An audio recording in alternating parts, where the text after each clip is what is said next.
Pushpa 2 cinema shooting కొంత భాగం అయ్యాక అడ్డంకులు మొదలయ్యాయి. ఒక రకంగా చెప్పాలంటే గడ్డు పరిస్థితులే ఎదుర్కొంటోంది. అల్లు అర్జున్ పక్కనున్న కేశవ అనే నటుడు మర్డర్ కేసులో ఇరుక్కున్నాడు. ఆయన లేకుండా కాంబినేషన్ కుదరదు. అది మొదటి అడ్డంకి. తరువాత హెవీ బడ్జెట్ సినిమా. 1-2 సార్లు ఆలోచించి తీశారు. అలా నిడివి ఎక్కువ తీయడం, దాన్ని ఎడిటింగ్ లో తీయడం జరుగుతోంది. సినిమా ముగింపయ్యేసరికి నాగబాబు నిహారిక ఎపిసోడ్ బ్రేక్ చేసిందనే టాక్ ఇండస్ట్రీలో నెలకొంది. అదెలాగంటే ఆంధ్ర ఎలక్షన్లో నంద్యాల అభ్యర్థికి నర్మగర్భంగా అల్లు అర్జున్ సపోర్ట్ ఇవ్వడమే. నీ వెనుక నేనున్నాను అనేలా చేశాడు. అది చిరంజీవి అభిమానులకే కాదు, పవన్ అభిమానులను ఆశ్చర్యానికి గురిచేసింది. ఎందుకంటే టాలీవుడ్ లో మొదటి నుంచి సినిమా హీరోను దేవుడిగా ఫ్యాన్స్ భావిస్తారు. తమ అభిమాన హీరో సినిమా విడుదలకు ముందే కటౌట్లు, పూలమాలలు, పాలాభిషేకం, గుండు గీయించుకోవడం వగేరా లాంటివి చేసేవారు. దేనికైనా అండదండగా ఉండేది అభిమానులే. ఇక చిరంజీవి ఇండస్ట్రీకొచ్చాక డాన్స్ తో అందర్నీ ఆకట్టుకునేలా చేశారు. మొదట ఆయన్ను ఆదర్శంగా తీసుకున్న మేనల్లుడు అల్లు అర్జున్ ఆలోచనలు క్రమేణా మారాయి. మెగా కాంపౌండ్ వాడిగా ఎంతవరకు ఉండగలను, తనకంటూ ఒక స్టైల్ తెచ్చుకోవాలని ఉందంటూ అల్లు అర్జున్ అన్నట్లు గతంలోనే వార్తలొచ్చాయి. తనకంటూ ఫ్యాన్ బేస్ క్రియేట్ చేసుకునేలా పలు సినిమాలు చేశాడు. రాను రాను అలవైకుంఠపురంతో హైప్ వచ్చింది. దాన్ని బేస్ చేసుకుని పుష్ప సినిమాకు దర్శకుడు సుకుమార్ యూత్ ఐకాన్ బిరుదు ఆపాదించాడు.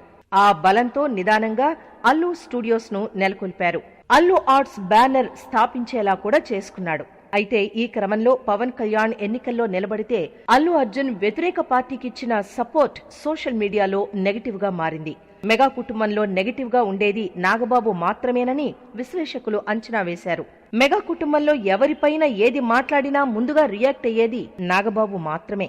దానివల్ల చాలా సార్లు వ్యతిరేకత తెచ్చుకున్నారు ఆయన. మా ఎన్నికల్లో అది మరింత ముదిరింది.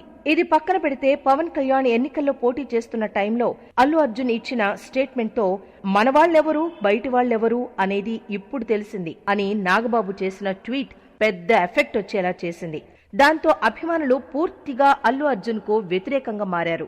దానికి తోడు మరో కీలకమైన అంశం ఏమిటంటే పుష్ప 2లో నిహారిక నటించింది. కొంత భాగం పూర్తయ్యాక ఆంధ్ర ఎలక్షన్లు రావడంతో అల్లు అర్జున్ స్టేట్మెంట్ తో మెగా ఫ్యామిలీలో వ్యతిరేకత రావడం జరిగింది. ఆ తర్వాత నిహారిక కంటిన్యూస్ షెడ్యూల్ చేయకుండా వాయిదా వేస్తోందనే ఫిల్మ్ నగర్ టాక్. దాంతో పుష్ప సీక్వెల్ సినిమా విడుదలకు బ్రేక్ పడింది. ఆమె పాత్రను తీసేసి మరో నటితో చేయించడానికి దర్శకుడు సిద్ధమయ్యారు. సాయి పల్లవి చేస్తుందా, మరొకరు చేస్తున్నారా అనేది ఇంకా క్లారిటీ రాలేదు. దాంతో ఆగస్టులో జరగాల్సిన రిలీజ్ తప్పనిసరిగా వాయిదా వేయాల్సి వచ్చింది.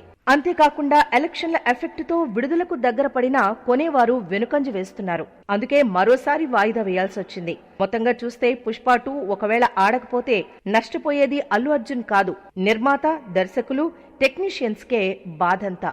కోట్లు పెట్టి తీసిన నిర్మాతకు పెద్ద లాస్. ఏది ఏమైనా అన్నీ సవ్యంగా జరిగి విడుదలకు నోచుకోవాలని పలువురు ఆకాంక్షిస్తున్నారు.